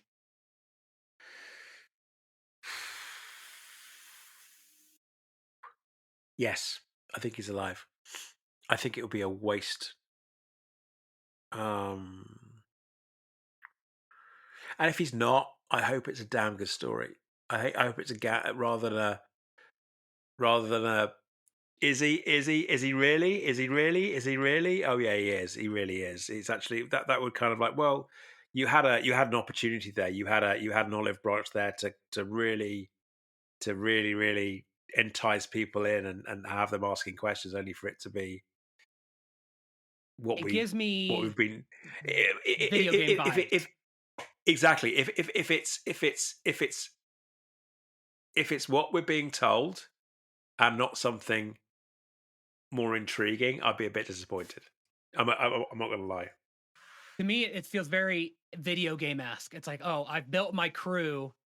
I think something's happened. Oh, here's the boss, and it's like she's not the real boss. There's actually another boss pulling the strings, and Moss is actually once you get rid of this boss, the Moss is going to be with the other boss, and like it'll just get bigger and bigger and bigger. Like the scope will just well, it's not just this local one; it's the regional Yakuza, and Masa's with the big boss, and then it's a Yeah, global thing, and just you just get more and more seasons, and it just explodes into this Mission Impossible esque story where it's like next thing you know we're in space, and it's like, and I'm fine with that. It's just like it feels that way of like I'm building my cast of characters. yeah, Like we moved past this one thing, we got whatever. When now next thing you know, it's way bigger. But yeah, I think Moss is alive. Um, I Yeah, there's just it's funny. It's funny. There's just still like the more I think about it, the more like there's just some threads that are like there's some goofy storylines. I say goofy just because it's so different than what you'd expect. Like Noriko-san still being in jail and like how her arc played out, and it's like yeah, but she's still in jail. Like yeah. she shouldn't like That we predicted with Turbo Ching a couple of weeks back as to why she was in there. We still don't even know why she why she basically put herself in purposely jail. yeah Purposely got because caught shoplifting. We yeah because still I don't just know kept the expecting reasons it to be behind that. like I'm ready to leave now, like assuming that she's there by choice. But it's like, no, Yeah, she's yeah, not. yeah, yeah. She's there because she did something to put herself there. And it's like, yeah, you're still stuck there, and we don't know why. No, Um, no, and it clearly isn't because she's afraid of the Yakuza, because she clearly, very clearly, came came to the rescue. Um, and it's not like she's friends with those people either that she's in there no, with. no, no, no, Like, exactly, exactly. So I don't know. Maybe we'll never ever know. Maybe we'll yeah, never ever know. It's one of those weird and wonderful things. But yeah, no, oh, it's great. I've got that theme tune going on my head as well, which is insane. Dude, we're coming up to 2 hours again. I really thought it would be a slim week this week.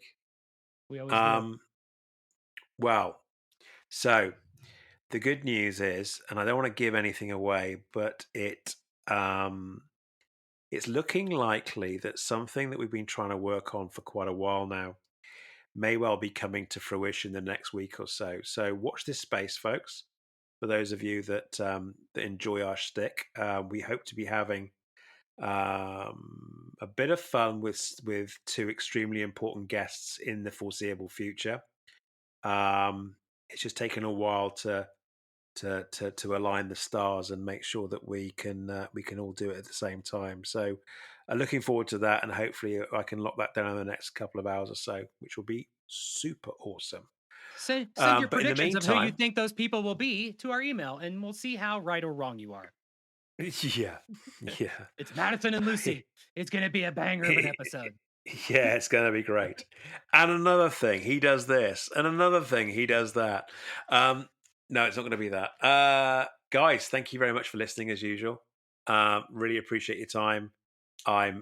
We try every week to try and keep this at a reasonable length, but I hope you understand our stick up until our shtick. Sorry, what it's all about is two buddies catching up after a week or so without any kind of real agenda. We will get better over time, I promise you. But thank you for sticking it out with us. Sean, thank you for recording again this week. It's awesome talking to you. Take us out, Yeah. bud. I'm gonna lean into the one from last week with minus the quote, and because I didn't create a new one this week.